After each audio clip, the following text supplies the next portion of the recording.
So here's the question. Is there such a thing as too much scratching during your sets? Let's talk about that right now. Let's just share the knowledge.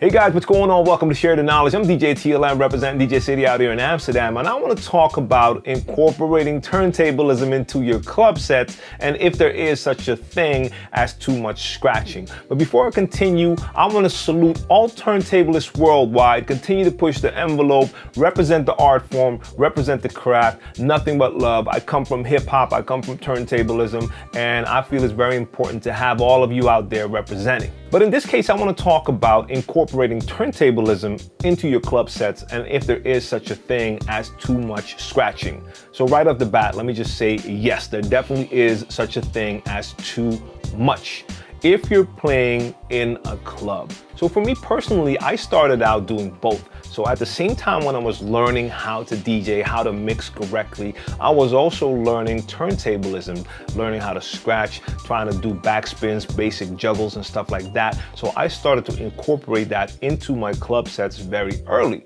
But I was also participating in the battle scene here in Amsterdam, and I got to meet all of the turntablists. And with some of the turntablists, they wanted to make the transition into the club scene, and that turned out to be more difficult than they thought because they came in with a different mindset. They thought it was all about that element of show, and basically they were addicted to scratching. So in their club sets, they were spending way too much time cutting it up instead of actually paying attention to the crowd and rocking that crowd. And that's something you always need to keep in mind. You have a certain task at hand when you're playing in a club. You have to please that crowd. They came to have a good time. They came to party. They came to dance. They didn't come to see a 1 or 2 or 3 hour showcase. So especially if you're a beginner DJ and you're watching all of this dope turntablism footage online, and this is something you would like to do, I would definitely say that you should pursue that. But understand that this is something different than being a club DJ. And if you also want to play in clubs, you should approach that differently.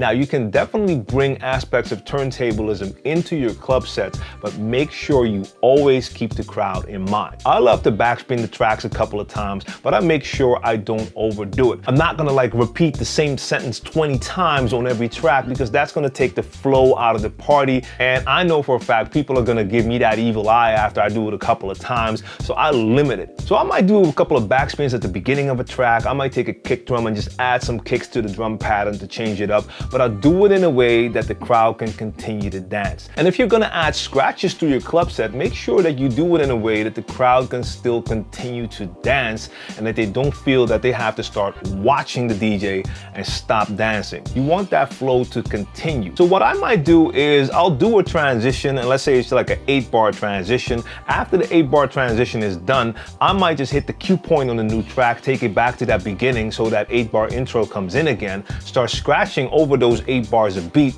and after the 8 bars, the track will begin, and then I'll let the track play. So that's just my way of making sure that every once in a while I can have my fun with the decks, do a little bit of scratching, but do it in a way that it actually adds on to the performance and it doesn't take away from the party that I'm trying to rock. Now, of course, with the rise of things like Red Bull 3 style, there are now newer examples of how you can add turntablism to a party in a way that goes beyond just doing a couple of scratches. But if that is what you're gonna do, you have to make sure you prepare it well. That's not something you can do on the fly. You can talk to any of the Red Bull 3 style contenders, and that takes time to build a set like that. So if you're watching those performances at home and you think that looks cool, realize that's gonna take a lot of work, but it is dope though. So with that in mind, make sure you continue to practice your mixing skills and turntablism, and if you wanna incorporate it into those club sets, make sure you do it in a subtle way. Take your little points here and there where you can add that flavor, have a little fun with it, but keep in mind you're there to rock that crowd. That's it for now. Make sure you like the video, share the video, and if you're new to DJ City, subscribe and activate notifications so you don't miss out on any of our future videos. Thanks for watching.